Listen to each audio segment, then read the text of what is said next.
हल्कू पूरा दिन शहर वालों की मदद करता था। कभी गिरते हुए एयरप्लेन को बचाता है तो कभी आतंकवादियों से लोगो बचाता। हल्कू को इस काम में बहुत मजा आता था। लेकिन एक दिन जब हल्कू अपने घर में आराम से सो रहा था तब एक चोर चुपके से आके हल्कू का डीएनए चुराकर भाग गया। अगले दिन हल्कू जब सो के उठा तो उसने टीवी में देखा कि एक ब्लू हल्क शहर पे हमला करके पूरा शहर बर्बाद कर रहा है। हल्कू बिना कुछ सोचे शहर की तरफ दौड़ लगाता है। वह जाके देखता है तो हल्कू का बड़ा भाई कुंदन ही सब तोड़फोड़ मचा रहा था। हल्कू बेबस होकर सिर्फ देखता रहा। लेकिन जब बात हद से ज्यादा बढ़ गई तो हल्कू ने कुंदन को रोकना चाहा, लेकिन कुंदन हल्कू पे जलता था। इसलिए कुंदन ने हल्कू को मार के नीचे गिरा दिया। हल्कू ने अपने बड़े भाई की इज्जत रखते हुए चुपचाप मार खाता रहा। उसके अगले दिन हल्कू ने बाला से बात करके उसकी मदद लेनी चाहिए और बाला भी मान गया। हल्कू और बाला एक पहाड़ पे जाके कुंदन को हराने के लिए डेली ट्रेनिंग करते हैं। वे हर रोज 100 पुशअप्स, 100 स्क्वाट्स और 100 किलोमीटर रनिंग करते हैं। एक दिन ऐसे ही एक आदमी हल्कू के पास भागते हुए आता है और बोलता है, हल्कू भैया तुम्हारा बड़ा भाई कुंदन शहर में तोड़ फोड़ कर रहा है, उसको जाके रोको। इतना सुनते ही हल्कू बाला को तुरंत कॉल करता है और उसे अपने साथ बुला लेता है। हल्कू और बाला कुंदन के सामने खड़े होकर उसे समझाने की कोशिश करते हैं, लेकिन कुंदन तो मानने से रहा। कुंदन ने बाला को एक ही मुक्के में मार के नीचे गिरा दिया। बाला की सारी ट्रेनिंग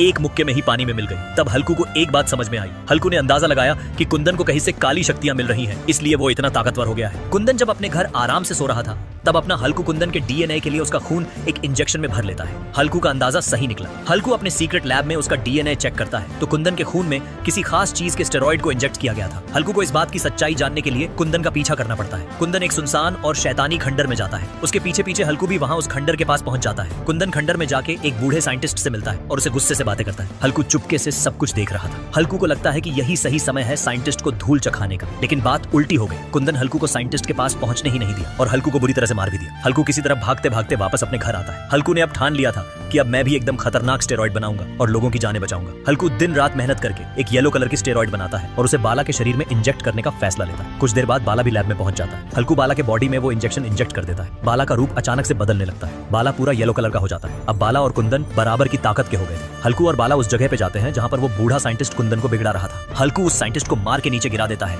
और लैब को नष्ट कर देता है। उतने में कुंदन वहां पहुंचता है। वहां तोड़फोड़ देखकर कुंदन हल्कू पे हमला कर देता है, लेकिन साथ में बाला भी अपनी नई शक्तियों के साथ आया था। ये बात कुंदन को पता ही नहीं थी। बाला ने बिना कुछ सोचे हल्कू को बचाते हुए कुंदन के ऊपर झपट पड़ता है, लेकिन दोनों के अंदर बराबर की ताकत थी, इसलिए उनकी लड़ाई बहुत देर तक चली। लड़ते शहर में पहुंच गए। ये लड़ाई तो ऐसे खत्म नहीं होने वाली थी। जो लोग कुंदन को जितवाना चाहते हैं वे लोग इस वीडियो को लाइक करो, और जो लोग बाला और हल्कू को जितवाना चाहते हैं वे लोग इस वीडियो को लाइक करके सब्सक्राइब भी कर देना। अब आप लोगों के ऊपर डिपेंड है कि किसको जितवाना है।